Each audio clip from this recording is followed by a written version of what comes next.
जैसे वो पर्यावरण अध्ययन के महत्वपूर्ण प्रश्नों की श्रृंखला है और स्टार्ट करते हैं फर्स्ट क्वेश्चन के साथ।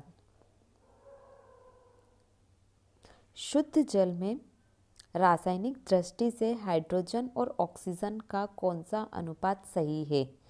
ठीक है, रासायनिक दृष्टि से जल का, तो जल सबसे पहले अगर देखेंगे तो जल का जो रासायनिक सूत्र है वो क्या है?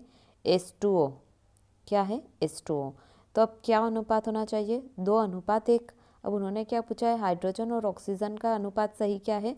तो हाइड्रोजन कितनी होती है? 2 है, और ऑक्सीजन कितना है? 1 है। ये कुछ नहीं लिखा है, मतलब 1, तो 2:1। तो इसका जो सही आंसर होगा क्या होगा? 2:1। इसके फॉर्मूले से निकलता है, और आपको सबको पता ही है कि पानी का फॉर्मूला क्या होता है? H2O। ठीक है, अगला क्वेश्चन देख लेते हैं। वायु प्रदूषण के परिणाम स्वरूप उत्पन्न होने वाले रोग। वायु प्रदूषण से कौन से रोग होते हैं? तो ब्रोंकाइटिस, फेफड़ों का कैंसर, अस्थमा। अब यहाँ पे 2 चीज़ें तो आपको दिख रही है, फेफड़ों का कैंसर वो भी वायु प्रदूषण से रिलेटेड है, और अस्थमा मतलब सांस की बीमारी वो भी प्रदूषण से रिलेटेड है, वायु प्रदूषण से। ब्रोंकाइटिस, तो ब्रोंकाइटिस जो शब्द है, जो बीमारी है, उस वो भी श्वास संबंधित एक गंभीर बीमारी है। श्वास की नली में सूजन आ जाती है, इन्फेक्शन हो जाता है, तो वो जो सूज जाती है नली, तो वो जो बीमारी होती है उसको ब्रोंकाइटिस कहते हैं। मतलब वो भी कहीं ना कहीं हमारी श्वास नली से रिलेटेड है, मतलब कि वायु से ही रिलेटेड है। तो ये तीनों ही बीमारियां उत्पन्न होती है। ब्रोंकाइटिस, एक बार और समझ लीजिए कि श्वास संबंधित एक गंभीर बीमारी का रूप है ब्रोंकाइटिस। फेफड़ों का कैंसर, अस्थमा, ये सभी, तो इसका जो आंसर है वो क्या होगा? ये सभी उत्पन्न होती है वायु प्रदूषण से। ठीक है, अगला क्वेश्चन देख लेते हैं। अंतर्राष्ट्रीय पर्यावरण शिक्षा कार्यक्रम का शुभारंभ हुआ था। आपको सबको पता है पर्यावरण शिक्षा का कार्यक्रम कब से शुरू हुआ था? 1975 से। क्यों? क्योंकि हम कब से मनाते हैं पर्यावरण दिवस भी? कब? 5 जून 1975 से ही हम पर्यावरण दिवस मनाते आ रहे हैं। और इसकी घोषणा कब हुई थी? 1972 में इसकी घोषणा हुई थी। और पर्यावरण शिक्षा कार्यक्रम भी कब से आयोजित किया जा रहा है? 1975 से। तो इसका जो आंसर है वो 1975 है। ठीक है, 5 जून पर्यावरण दिवस। ताप विद्युत ग्रहों से निष्कासित कौन सी गैस वायु को प्रदूषित करती है? अब ताप विद्युत ग्रह से कौन सी गैस निकलती है? Sulphur dioxide, nitrogen oxide, carbon dioxide. तो ताप विद्युत ग्रहों से सभी प्रकार की गैस निकलती है। ताप विद्युत केंद्र मतलब वहाँ क्या जल रहा है? कोयला जल रहा है। तो कोयला जलेगा तो सल्फर डाइऑक्साइड भी मुक्त होगी, नाइट्रोजन ऑक्साइड भी मुक्त होगी, और कार्बन डाइऑक्साइड भी मुक्त होगी। जो इसका आंसर जो है वो क्या है? उपयुक्त सभी। ठीक है, तो आप ये सारी चीज़ें याद कर लीजिए। अगला क्वेश्चन देख लेते हैं।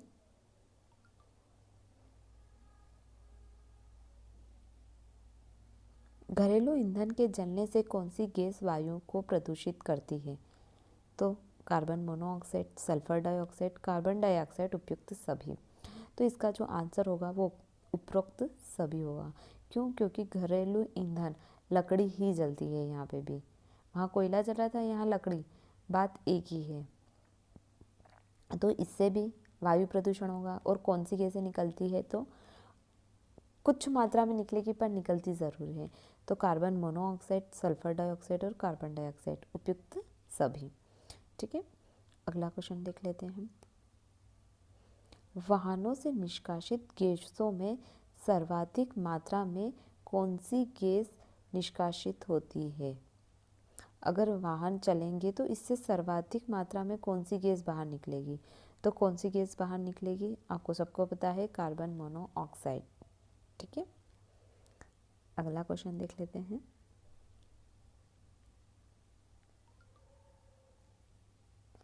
ज्वालामुखी क्रिया से निकलने वाली गैस है। ज्वालामुखी जो क्रिया है उससे कौन सी गैस निकलती है? तो हाइड्रोक्लोरिक, मोनोऑक्साइड, सल्फर डाइऑक्साइड, उपयुक्त सभी। तो इसका जो आंसर होगा वो क्या होगा? उपयुक्त सभी। सभी गैसें ज्वालामुखी से बाहर निकलती है। अब ज्वालामुखी क्या होता है? ज्वालामुखी जब फटता है तो पृथ्वी के अंदर से कुछ गर्म लावा निकलता है, कुछ गर्म गैसें, पृथ्वी के अंदर से कुछ गर्म पदार्थ बाहर निकलता है, और वो गर्म इस तरीके का गर्म होता है कि हमें ऐसा लगता है कि पृथ्वी में आग लग गई हो। अब आग लगी हुई गर्म लावा बाहर निकलेगा तो उससे क्या होगा? कुछ न कुछ गैसें निकलेगी, तो वो गैसें जो होगी वो क्या करेगी? हमारे वायु को प्रदूषित करती है। तो उसमें कौन कौन सी गैसें निकलेगी? सल्फर डाइऑक्साइड निकलेगी, मोनोऑक्साइड निकलेगा, और हाइड्रोक्लोरिन, सभी प्रकार की गैसें ज्वालामुखी उद्गार से बाहर निकलती हैं। ठीक है, अगला क्वेश्चन देख लेते हैं। वायु प्रदूषण का प्राकृतिक स्रोत नहीं है। अब वायु प्रदूषण जो है वो किस प्राकृतिक स्रोत से नहीं होता है? ज्वालामुखी क्रिया, अभी हमने पढ़ा है, ज्वालामुखी क्रिया से वायु प्रदूषण होता है, क्योंकि ज्वालामुखी उद्गार होता है, एक धुआं निकलता है, धुआं निकलेगा तो कुछ गैसें निकलेगी जो कि वायुमंडल में अवांछनीय होगी। जो वायुमंडल में जिस गैस की ज़रूरत नहीं है, आवश्यकता से अधिक है, तो वो क्या करेगी? प्रदूषण को फैलाएगी।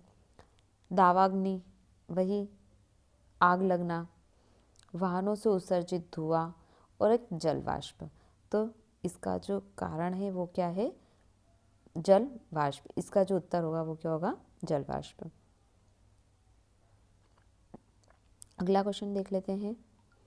निम्नलिखित में से कौन सा एक अविघटनीय प्रदूषक नहीं है? मतलब जिसका विघटन नहीं होता है। नाभिकीय अपशिष्ट, जिसका विघटन नहीं होता है। आपको क्वेश्चन समझना बहुत ज़्यादा ज़रूरी है। अब इसने क्वेश्चन बहुत घुमावदार दिया है।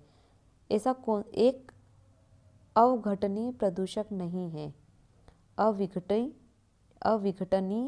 प्रदूषक नहीं है, मतलब जिसका विघटन नहीं हो सकता है, यही है, या जिसका विघटन हो सकता है, या तो आप ये समझ लो। ठीक है, तो नाभिकीय अपशिष्ट, मलमूत्र, प्लास्टिक और उपयुक्त सभी।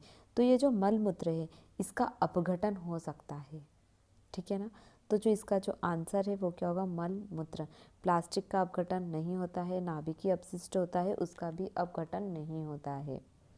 ये पर्यावरण में पृथ्वी पर हमेशा ही पाए जाएंगे, ये पृथ्वी के साथ मिलेंगे नहीं। लेकिन जो मलमूत्र होता है वो पृथ्वी के साथ क्रिया करके जैविक पदार्थ में परिवर्तित हो जाते हैं, अपघटित होकर जैविक पदार्थ में परिवर्तित हो जाते हैं। लेकिन नाभिकीय अपशिष्ट और प्लास्टिक कभी नहीं होते हैं, इसीलिए ये हमारे पृथ्वी पर प्रदूषण फैला ही रहे हैं।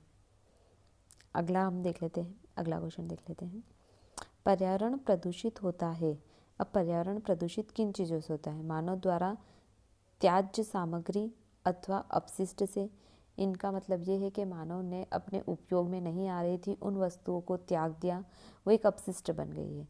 जैसे वेस्ट प्लास्टिक, वेस्ट कचरा, जो भी इलेक्ट्रॉनिक सामान देख लेंगे, नाभिकीय सामान देख लेंगे, प्लास्टिक सामान देख लेंगे, जो मानव के यूज़ में नहीं आ रही और उसने वो त्याग दी है, तो वो क्या हो गया? अपशिष्ट हो गया, कचरा हो गया।